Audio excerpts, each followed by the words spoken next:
Maybe you tried to learn a handstand before. You tried it for a couple of days, you were motivated, the grind was going well, but then you didn't see noticeable progress. Your handstand still sucked, it didn't improve pretty much at all, and you got discouraged, that you just lost motivation to keep going. You didn't see the point because you were not improving. At least that happened to me many times throughout my calisthenics journey. I think the first time I was trying to learn a handstand was like 5 years ago, or even earlier than that. In order to learn a handstand, you really need a lot of practice, a lot of consistent practice, and that is the key. If you have clicked on this video hoping that it will be some kind of a shortcut, I will disappoint you, unfortunately. I would love to just give you a magic pill that will make you be able to do handstand, but that's impossible as far as I know.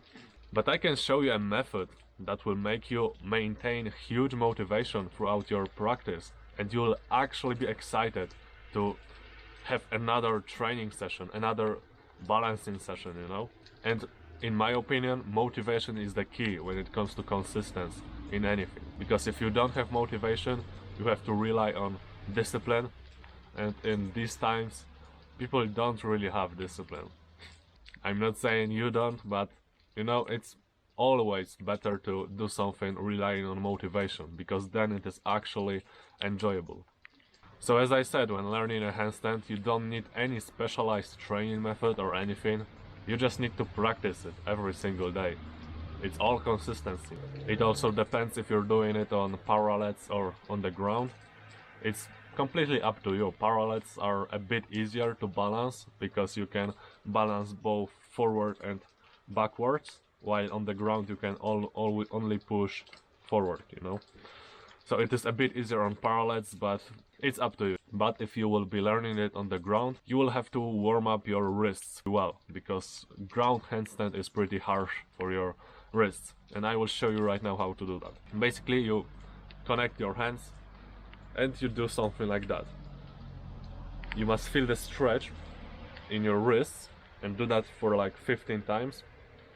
Then take like a minute of rest and then do that stronger, more force, put more force into it. And if you do it 3 sets of this, your wrists will be really well warmed up and you will not have any problems with your wrists. So after your warm-up, you should just find a flat space in front of a wall. So you put your parallels there, or don't, and just kick up to a handstand and try to slowly push away from the wall and just try to balance it as long as you can. If you feel like your shoulders got tired, it happens a lot when you're a beginner, then just take 3 minutes off and repeat. And you should aim for at least 10 attempts per day.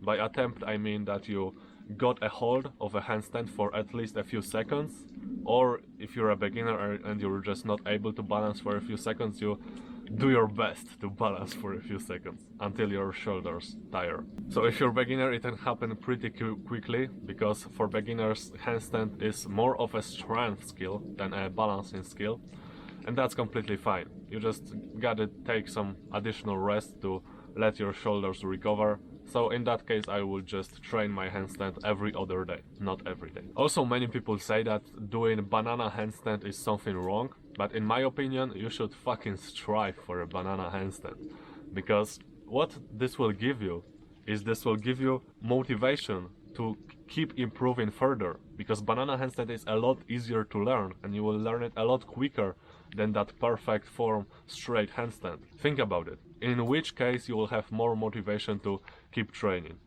Case 1, you train your perfect straight handstand for a few months and you can barely hold it for 2 seconds. Case 2, you focused on learning a banana handstand and you can actually hold it for like 20 seconds right now, and you slowly keep improving your form with every training session to do it more straight. In which scenario would you rather be? Because in the scenario 2, you have a lot more motivation to keep improving and keep going. And as I said, when it comes to consistency, motivation is key. Some people say that banana handstand can be bad for your lower back, but it's nothing else than just a cobra position upside down. So if you don't feel big pain, you can feel some discomfort but not pain in your lower back while doing it, then you can easily do it. If you do feel some pain, I would just recommend working on your back muscles or on your stretching, anything just to fix it. And in the meantime, just train the straight handstand, you know. So another thing is to keep a notebook, either paper one or digital, it doesn't really matter. And in that notebook, first you're gonna pick a goal. For example, 10-second handstand. Simple. And then you will just document every single balancing session you do. So for example, on Monday you did like 10 attempts of 5 seconds. Let's keep it simple. Your attempts won't be the same time, but let's keep it simple for the sake of that example. So on Monday you did 10 sets of 5 seconds. So you note down 5 seconds, 5 seconds, you know, 10 times. And then on the bottom you just add up all of these times and divide them by the number of sets you did. So it will be 50 divided by 10, and it will be 5 seconds obviously, but that number will be your tool to measure your progress, and you will calculate that on every single training session. It doesn't depend on the number of sets you do, and it's like a good measurement of how you're progressing. So this method with notebook will make progress very visible for you, but it will also make regress very visible for you. And when it comes to balancing skills, it's not really the same as strength skill. Regresses unfortunately happen with balancing, and you should just learn to get over them. What I would recommend, if you encounter a noticeable regress in your training, just get angry and, you know, determined. Channel that energy into determination to work even harder and to improve. Like, what the fuck, why am I not improving? I must work harder. You know, that type of mentality. Also in such situations, just think how many people, a lot of people on the planet also are on the same journey as you. They want to learn a handstand, and in each of these difficult moments a lot of people actually give up because they are not able to get over it. So each time you encounter such a difficult moment like a regress, just think about so many athletes you just outrun, you just became better than. That's something you can definitely keep in mind. Remember that progress is what gives you motivation, and every time when you set a new PR, you make the longest hold on, or especially if you achieve your goal, celebrate that really well, you know, get very hyped about it, get that motivation up, and when you face a regress, just channel that anger into determination, as I said to you earlier. So let's recap. Do a banana handstand, start a notebook, either digital one or paper one.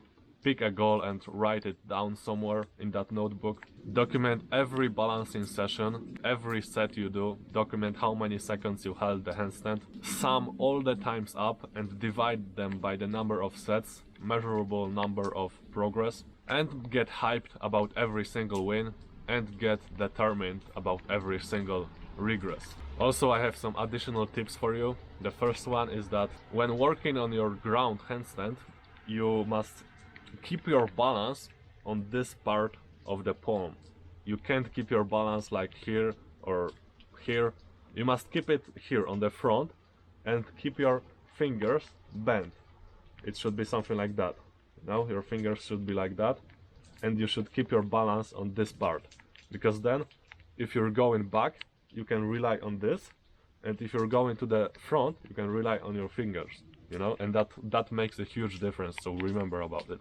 And the second thing is to work on your hamstring flexibility, because it will just make it a lot easier to keep up to your handstand, because you will just be able to keep your legs closer to your arms while kicking up. You will require less strength in your kick up. So I know I was supposed to do a video on flexibility, but I'm just gathering data and experience to just grasp that concept better, you know. So it will come, it will come. And yeah, that's pretty much it. I hope you will learn a handstand, bro.